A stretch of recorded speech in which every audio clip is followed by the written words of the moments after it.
ሰላም እንደምን ቆያችሁ ወደ ቻናሌ ቤተሰቦች ዶክተር ከበደ ነኝ። ዛሬም እንደተለመደው በሌላ ቪዲዮ ለእናንተ መጥቻለሁ። በዛሬው ቪዲዮ የምንመለከተው ከንፈራችን ስለ ጤንነታችን ምንድነው የሚነግረን የሚለውን ነገር ነው የምንመለከተው። ለምሳሌ ከንፈራችን ሲደርቅ ሲሰነጣጠቅ ምን ሊሆን ይችላል? የዚንክ እጥረት፣ የቢ ቫይታሚን እጥረት ሊሆን ይችላል። ሌሎችም ችግሮች አሉ። እነዚህን በዛሬው ቪዲዮ እንመለከታለን። አብራችሁን ቆዩ። ለዚህ ቻናል አዲስ የሆናችሁ ላይክ፣ ኮሜንት፣ ሰብስክራይብ በማድረግ ቻናሉን ተቀላቀሉ። በመጀመሪያ ስለ ከንፈራችን ጥቂት ነገሮችን እንመልከት። ከንፈራችን ከሰውነት ክፍሎቻችን ሴንሲቲቭ ከምንላቸው አካላት አንዱ ነው። ምናችን? ከንፈራችን። ከንፈራችን ሌላ ምን አይነት ባህሪ ያለው? ኦይሊ ግላንድ የምንለው ወይም ይሄ ቅባታማ ነገር የሚያመርት እጢ የለውም። ከንፈራችን ከፍተኛ የሆነ የደም ዝውውር የሚካሄድበት ቦታ ነው። ከንፈራችን ሰውነታችን ውስጥ ለሚከሰቱ ነገሮች ሬስፖንሲብል ይሆናል። ከንፈራችን ላይ የሚከሰቱ ነገሮች ሰውነታችን ውስጥ የሆነ ለውጥ አለ ብለን እንድናስብ ያደርገናል። ምናችን? ከንፈራችን ማለት ነው። ከንፈራችን ላይ የሚከሰቱ ለውጦች ደግሞ የተለያዩ የጤና እክል መገለጫዎች ይሆናሉ ማለት ነው። ከንፈራችን ላይ የሚከሰቱት ነገሮች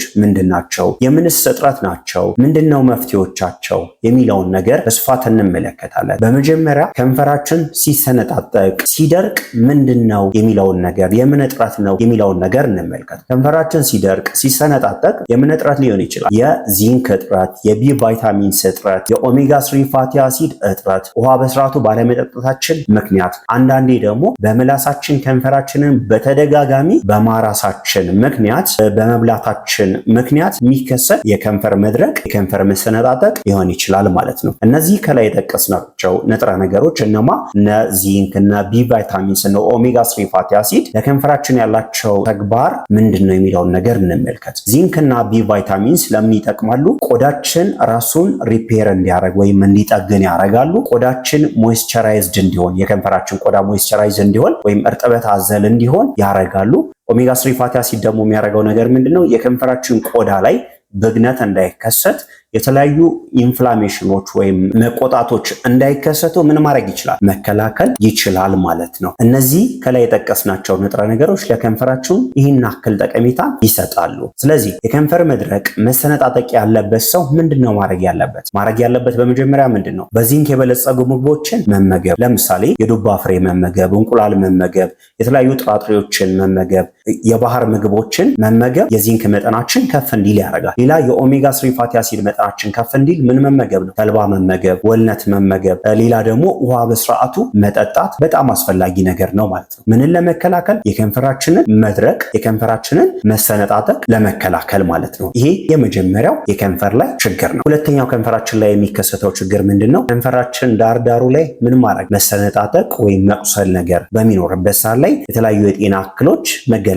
ነው። ለምሳሌ የአይረን እጥረት በሚኖርበት ሰዓት ላይ ከንፈራችን ዳርዳሩ ምን እየሆነ ይመጣል? እየተሰነጣጠቀ ይመጣል። ቫይታሚን ቢ2 የምንለው እጥረት በሚኖርበት ሰዓት ላይ፣ ቫይታሚን ቢ3 እጥረት በሚኖርበት ሰዓት ላይ፣ ቫይታሚን ቢ6 እጥረት በሚኖርበት ሰዓት ላይ፣ የቫይታሚን ቢ12 እጥረት በሚኖርበት ሰዓት ላይ የከንፈር ዳርዳሩ መሰነጣጠቅ ይኖራል። ሌላ ከንፈር ዳርዳሩ እንዲሰነጣጠቅ የሚያደርገው ነገር ምንድነው? የተለያዩ የቫይረስ ኢንፌክሽኖች፣ የፈንገስ ኢንፌክሽኖች፣ የባክቴሪያ ኢንፌክሽኖች ምንን ያስከትላሉ? ከንፈር ዳርዳር መሰነጣጠቅን ያስከትላሉ ማለት ነው። ለምንድነው የነዚህ ነገሮች እጥረት የከንፈር ዳርዳሩ መቁሰል እንዲከሰት የሚያደርገው የሚለውን ነገር እንመልከት። ከላይ የጠቀስናቸው ንጥረ ነገሮች እጥረት በሚኖርበት ሰዓት ላይ የደም ማነስ ይከሰታል። ለምሳሌ የቫይታሚን ቢ12 እጥረት ሲኖር ሜጋሎብላስቲክ አኒሚያ የምንለው ይከሰታል። የአይረን እጥረት በሚኖርበት ሰዓት ላይ አይረን ዴፊሽንሲ አኒሚያ የምንለው ወይም የደም ማነስ ይከሰታል ማለት ነው። ይሄ ደግሞ ወደ ተለያዩ የሰውነት ክፍሎቻችን የሚሽከረከረውን የኦክሲጅን መጠን ምን ያደርገዋል? ይቀንሳል። የኦክሲጅን መጠን ወይም የደም መጠን ወደ ተለያዩ የሰውነት ክፍሎቻችን የሚሽከረከረው ከቀነሰ፣ ለምሳሌ ከንፈራችን አካባቢ ላይ የደም ዝውውር የሚቀንስ ከሆነ ከንፈራችን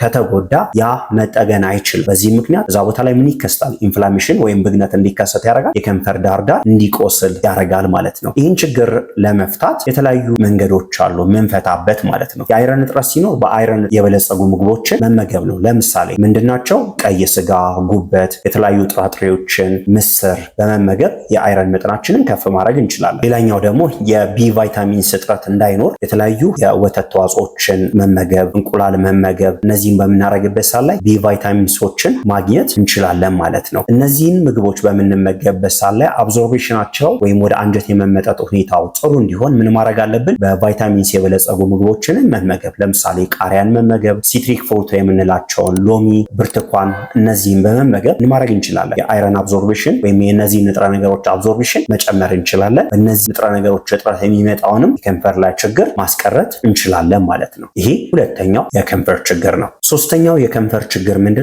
ከንፈር መገርጣት። ከንፈራችን ሲገረጣ የተለያዩ የጤና ላይ እክሎች መገለጫ ነው። ለምሳሌ በአይረን እጥረት ምክንያት የሚመጣ የደም ማነስ በሚከሰትበት ሰዓት ላይ የከንፈር መገርጣት ይኖራል። በቫይታሚን ቢ12 እጥረት የመጣ የደም ማነስ በሚኖርበት ሰዓት ላይ የከንፈር መገርጣት ይኖራል። ለምንድነው? ይህም በእነዚህ ንጥረ ነገሮች እጥረት የሚመጣ የደም ማነስ በሚኖርበት ሰዓት ላይ ደም ወደ ተለያየ ሰውነት ክፍሎቻችን በስርዓቱ ስለማይሽከረከር ወይም ደም በስርዓቱ ወደ ከንፈራችን ስለማይደርስ ከንፈራችን ምን እየሆነ ይመጣል? እየገረጣ ይመጣል ማለት ነው። ስለዚህ ይህን ችግር ለማስወገድ ምንድነው ማድረግ ያለብን? በአይረን የበለጸጉ ምግቦችን መመገብ፣ ቀደም የጠቀስኳቸውን ቢ ቫይታሚንስ የበለጸጉ ምግቦችን መመገብ፣ ስፔሻሊ ደግሞ በቫይታሚን ቢ12 የበለጸጉ ምግቦችን መመገብ። አትክልት ብቻ የምትመገቡ ሰዎች ከሆናችሁ ደግሞ የቫይታሚን ቢ12 ሰፕሊመንት መውሰድ መቻል አለባችሁ። ስለዚህ እነዚህን ነገሮች በማድረግ ምን ማድረግ ትችላላችሁ? የከንፈራችሁን መገርጣት ማስቀረት ትችላላችሁ ማለት ነው። አራተኛው የከንፈር ላይ ችግር ምንድነው? ከንፈራችሁ ሰማያዊ ሲሆን ነው። ከንፈራችሁ ሰማያዊ ሲሆን የተለያዩ የጤና ላይ ጉዳቶች አሉ ማለት ነው። ለምሳሌ የልብ ህመም ያለበት ሰው ከንፈሩ ምን የሆነ ይመጣል? ሰማያዊ የሆነ ይመጣል። ሳምባ ላይ የተለያዩ ችግሮች በሚኖርበት ሰዓት ላይ ከንፈሩ ምን የሆነ ይመጣል? ሰማያዊ የሆነ ይመጣል። ከፍተኛ የሆነ ኢንፌክሽን በሚኖርበት ሰዓት ሰማያዊ እየሆነ ይመጣል። ስለዚህ ለዚህ መፍትሄው ምንድነው? ወደ ጤና ተቋም ሄዶ ሕክምና ማግኘት አስፈላጊ ነው ማለት ነው። አምስተኛው የከንፈር ችግር ምንድነው? የከንፈር መጥቆር ነው። የከንፈር መጥቆር ብዙ ጊዜ ብትመለከቱት ማን ላይ ነው? አጫሾች ላይ አይደለ? የሚያጨሱ ሰዎች የከንፈር መጥቆር ይኖራቸዋል። ለፀሐይ ብርሃን ከንፈራቸው በከፍተኛ ሁኔታ የተጋለጡ ሰዎችም ከንፈራቸው ምን እየሆነ እየጠቆረ ይመጣል። የሆርሞን ችግሮች ያለባቸው ሰዎች፣ በጣም ሬር የምንላቸው ህመሞችም ከንፈር ምን እንዲሆን ያደርጋሉ? እንዲጠቆር ያደርጋሉ ማለት ነው። ለዚህ መፍትሄው ምንድነው? ሲጋራ የምታጨሱ ከሆነና ከንፈራችሁ ከጠቆረ ሲጋራን ማቆም። የፀሐይ ብርሃን ተጋላጭነታችሁ ከፍ ያለ ከሆነ በከንፈር ሰንስክሪን መጠቀም። የሆርሞን ችግር ያለባችሁ ከሆናችሁ ደግሞ ወደ ጤና ተቋም ሄዳችሁ ለዚህ ምን ማግኘት አለባችሁ?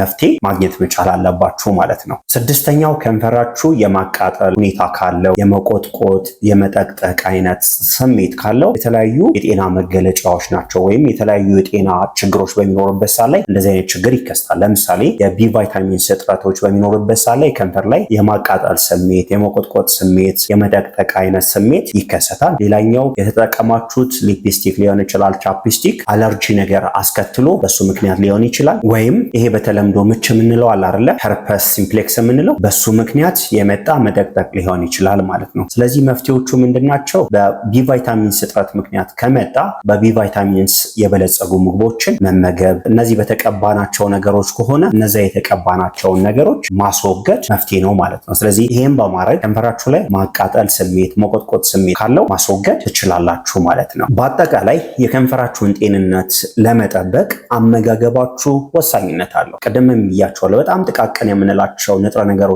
እጥረት በሚኖሩበት ሰዓት ላይ ከንፈራችን ላይ የተለያዩ ጉዳቶችን ያስከትላል። ለምሳሌ የዚንክ እጥረት ሲኖር፣ የቢ ቫይታሚንስ እጥረት ሲኖር፣ የአይረን እጥረት ሲኖር ከፍተኛ የሆነ የከንፈር ላይ ጉዳትን ያስከትላል አይደለ? ውሃ በስርዓቱ ካልጠጣን ከንፈራችን ይደርቃል። ሰውነታችን እየተጎዳ ነው የሚመጣው። ከንፈራችን ለተለያዩ ኬሚካሎች የምናጋልጠው ከሆነ ደግሞ በከፍተኛ ሁኔታ እየተጎዳ ነው የሚመጣው። በተለይ ደግሞ ከንፈራችሁ ላይ ጉዳት ኖሮ መጥቆር ሊሆን ይችላል፣ መሰነጣጠቅ፣ ሌሎችም ጉዳቶች ኖሮ እሱን ለመደበቅ የተለያዩ ኮስሞቲክሶችን ስትጠቀሙ ችግሩን እያባባሳችሁ ትሄዳላችሁ እንጂ ምንም አይነት መፍትሄ ማምጣት አትችሉም። ስለዚህ ችግሩን ከመደበቅ ይልቅ ምን ማድረግ አለባችሁ? ችግሩ ምንድነው መፍትሄው የሚለው ላይ ነው መሄድ ያለባችሁ ማለት ነው። በዚህም መንገድ ምን ማድረግ ትችላላችሁ? የከንፈራችሁን ጤንነት መጠበቅ ትችላላችሁ። የከፋ የጤና እክል ሳይደርስባችሁ መፍትሄ ማግኘት ትችላላችሁ ማለት ነው። በዛሬው ርዕሳችን ስለምን ተመልክተናል? ስለ ከንፈር ጤንነት፣ ከንፈር ላይ የሚታዩ የተለያዩ ምልክቶችን ተመልክተናል። ይሄ ቪዲዮ ይጠቅማቸዋል ብላችሁ ለምታስቧቸው ሰዎች ሼር አድርጉላቸው። ከንፈራቸው ለተሰነጣጠቀ፣ ለጠቆረ፣ ሰማያዊ ለሆነባቸው፣ ሌሎችም የከንፈር ላይ ችግር